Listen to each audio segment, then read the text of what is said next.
All right, welcome ladies and gentlemen to another tutorial, the first one on the YB49. And as well, I don't know that I promised, but as I said, I had enough support for the YB49 to cover it in metal and also uh, make some tutorials as I go along um, for those of you interested. So, what I'm going to show you first is I'm working on the cockpit. Now, what I have done and what I'm going to show you to do is how you get this rough aluminum texture on your floors in your old 40s and 50s, 60s aircrafts.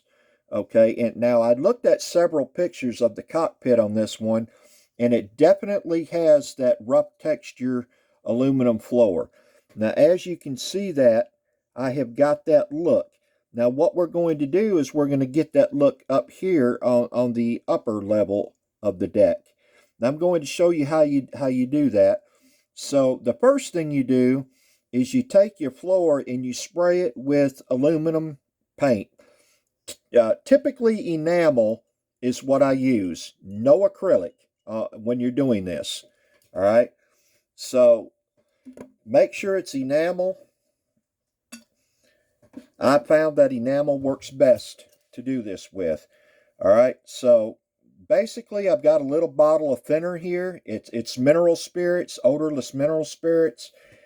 Uh, it's a little easier on everything than the full deal. Okay, get the odorless.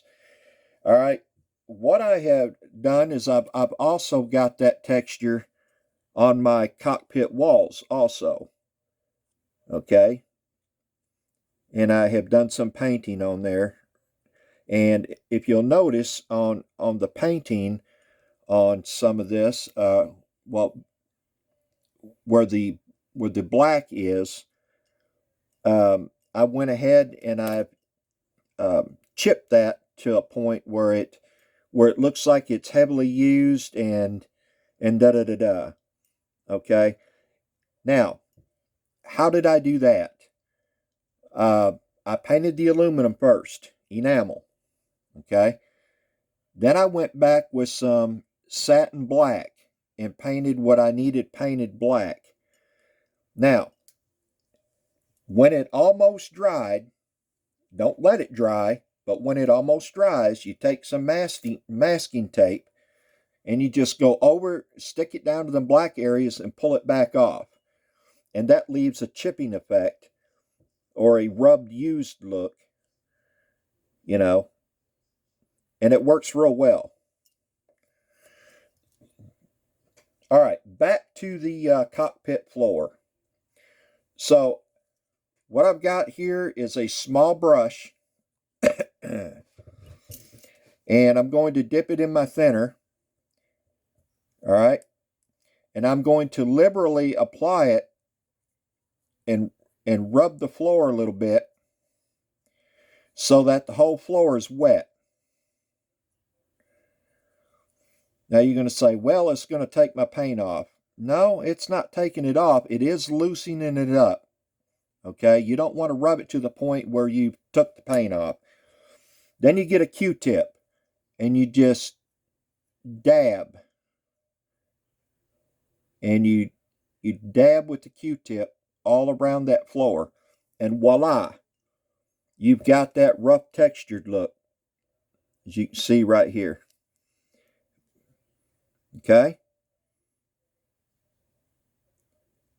Now, it also works with colors like black or whatever color you want to use, not just the aluminum. Let's say your cockpit floor is black. You can do the same thing. Okay? Now, I'm going to take and do the other side. Again, you want to liberally apply the thinner on the cockpit floor and rub it around just a little bit, but don't rub the paint completely off. Okay? Now, Q-tip and just dab it. It not only dries the thinner off of it, but it leaves that rough texture, and it looks so sweet. And as you can see, I went all the way around my little pedestal here for where the periscope gunner sits. And that just looks fantastic. Now, what I'm going to do, I'm going to clean my brush a little bit,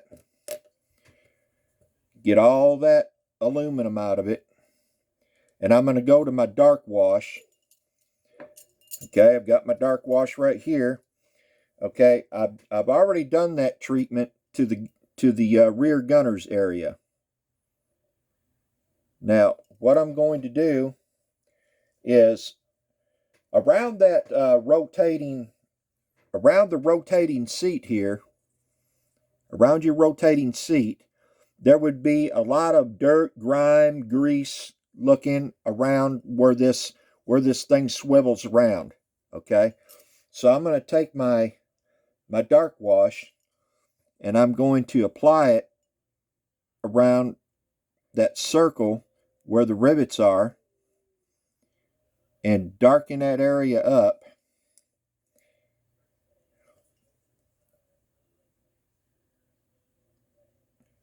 And I'm applying it liberally because when it dries actually lighter than what you're looking at.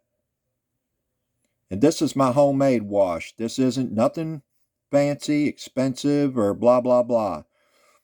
All right. Now, as you can see there, I have got that dirt and grime applied around there. Now, when that dries, it's going to look fantastic. Okay.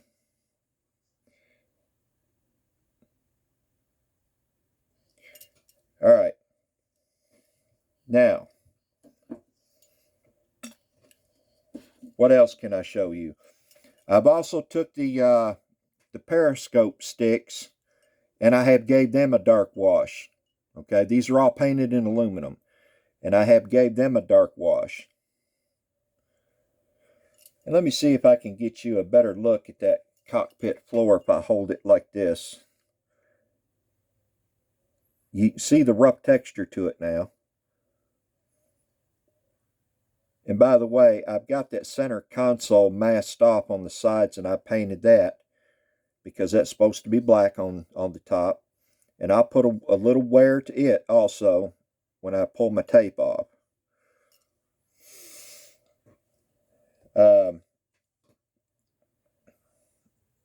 Now on the cockpit sidewalls, I've also done the same treatment we was talking about. Okay.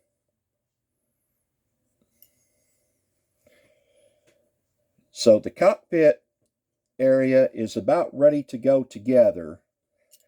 I've just got to finish a little more detailing up. And oops. I think what I want to do is take my dark wash and go around the pedestal here. So just to give you another look at that, I got my dark wash and I just go whoops, whoops, whoops. And you let the fluid do the work. Just let the fluid run around there and live where it wants to. And everything will be honky-dory. And like I said, my homemade stuff dries a little bit lighter. Now, if you're interested in knowing how I make this, it's real simple. Okay, now, as you can see, I have darkened those steps in and around there. Now, that will dry a lot lighter than what you see there, and it'll look fantastic. Okay, so to make the homemade wash, you basically just take an old tester's bottle and you fill it to the shoulders, like I have this one, but this is my clean bottle. That's what I use for cleaning my brushes. But just fill it up with the odorless mineral spirits. All right. Now, with that being said, on the end of your scalpel knife or whatever you want to use, you can use a toothpick, whatever. Get you some black oil paint. Okay. I get this at Hobby Lobby. It's only a couple of dollars a tube, if that. Maybe $1.49, something like that. And just make sure it's oil paint. And get you a piece on there, probably half the size of my nail there on the end of the knife. Drop it in your jar in that mineral spirits. Put the lid back on it and shake the piss out of it. And shake it until it's all dissolved like that. And then voila, you've got a dark wash. That's all there is to it. I've also made a white wash. Now you can make these washes in different colors. I've also got a rust. All right. See, and there's your whitewash. So it's very easy to make your own washes instead of buying these expensive washes that, you know, new isn't necessarily better. Okay, they just want your money. These companies just want your money. If you're willing to fork out that money, then have at it. Okay? I mean, I'm comfortable. I'm not, starving or eating out of a dumpster or anything, but I like to make my own because, like other people, I was spending a lot of money on stuff like that when I could be putting it into model kits. Okay? So, you do what you want to do there. Just kind of showing you how to help yourself out. Now I'm going to clean this brush up. And I don't want to take too long on this tutorial. I don't like when I have to sit there. Actually, I don't watch tutorials or haven't many. But, the last thing you want to do is sit here an hour watching somebody do something. I like to limit mine to 30 minutes tops. Okay? All right, so I've showed you how to dark wash a little bit, and I've showed you how to get your cockpit floors or your flight deck floors, that rough texture. All right, and you see how that looks. You got some shiny spots, you got some dull spots. Man, that looks super because it looks really heavily used. And when I put the chairs and stuff in there, it's going to look that much better. All right, it's really going to look that much better. So, all right, I think that's it for this tutorial. I will make more as I go along and post pictures as I go along. So I want to thank you guys for tuning in for this, and off to the next one. Ciao.